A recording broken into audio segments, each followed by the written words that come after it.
We will begin with the retreat of Colonel Felix William Graham as he leaves Maynardville, Tennessee. Would this tactical retreat end in victory or defeat for the Union forces? Come along with us as the battle for Maynardville turns into the battle for Walker's Ford. All aboard the Kentucky-Tennessee Living Time Machine. Please fasten your seatbelts and keep your arms and legs inside of the vehicle at all times. But to get going, we need your help. We still need to fire up that time machine to transport us. Please help us by clicking on the like, subscribe, and bell notification buttons down below. Not only does this fire up the time machine for our flight back in time, but it convinces the YouTube algorithm that we need a bigger vehicle to reach more people who love history as much as you do. Now, back to our story. The Battle of Maynardville. As we discussed in our last video, Colonel Felix William Graham had skirmished against the forces of Confederate Cavalry General William E. Grumble Jones.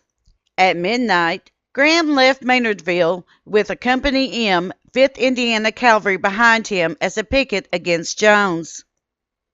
Lieutenant General James Longstreet ordered Brigadier Generals Frank Crawford Armstrong's division to oppose Graham's incursion.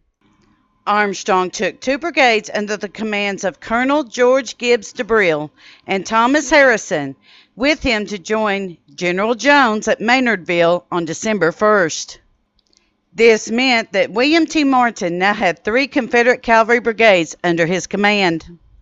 On December 2nd, Martin tried to attack Graham's brigade using Armstrong's men, only to find that Graham had mostly vacated the area.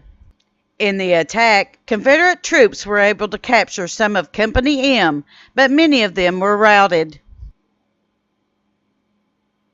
The Battle of Walker's Ford. Colonel DeBrille and his 8th Tennessee Cavalry mounted a quick pursuit of the fleeing Company M men while riding over icy road conditions across Hind Ridge. There, they were ambushed by a mounted sentry unit that had been posted there to observe the movements of the enemy. However, DeBrille's men were able to fight their way through it. They were able to catch up to and surprise Graham's brigade at 7:30 a.m. on December 2, 1863. Graham's men withdrew a short distance to Yaden's farm. There, the Union side were able to dismount and form a firing line along a fence. They were able to fortify their position with a log cabin that they had converted into a fort on the property. Graham divided up his 2 battalions. He placed the 5th Indiana in the center, the 65th Indiana Mounted Infantry on the left, and 1 company each of the 5th and 65th Indiana on the right, and 2 companies of the 5th Indiana and a section of Colvin's Illinois Battery in reserve. The other 2-gun section of Colvin's battery was posted on the north bank at Walker's Ford. Capron and Jones Skirmish. Graham had noticed part of the oncoming cavalry army for the Confederate side were leaving the field. Graham surmised that they were trying to go around them to outflank them. So Graham ordered Colonel Horace Capron to take the 14th Illinois Cavalry Regiment, which was 324 men, to the next ford to protect the rear flank.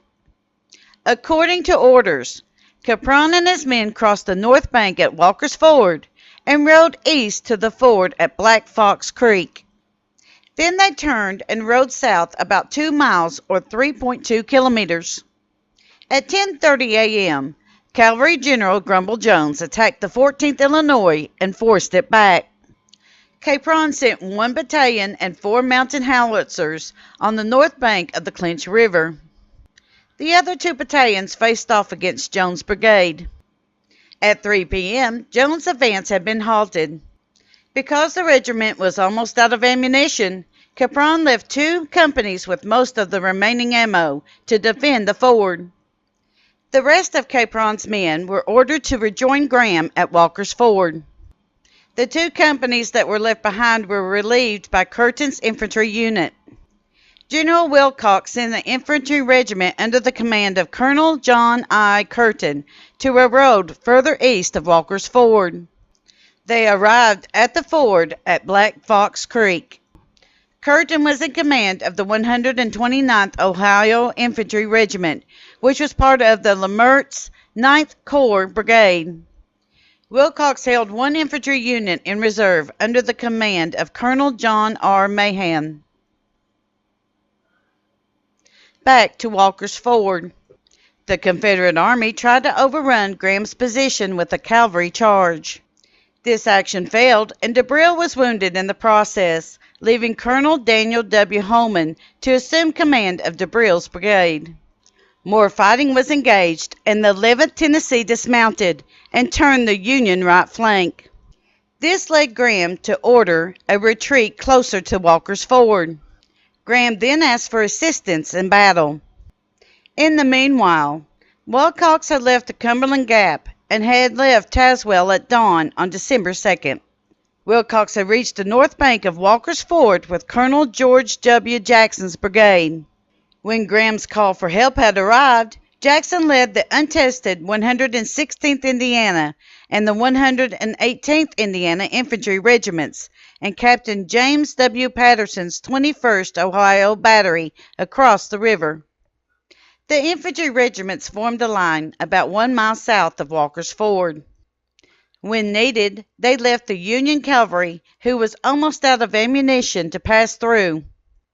Armstrong's cavalry used artillery support in their attack against the infantry regiments and Patterson's guns.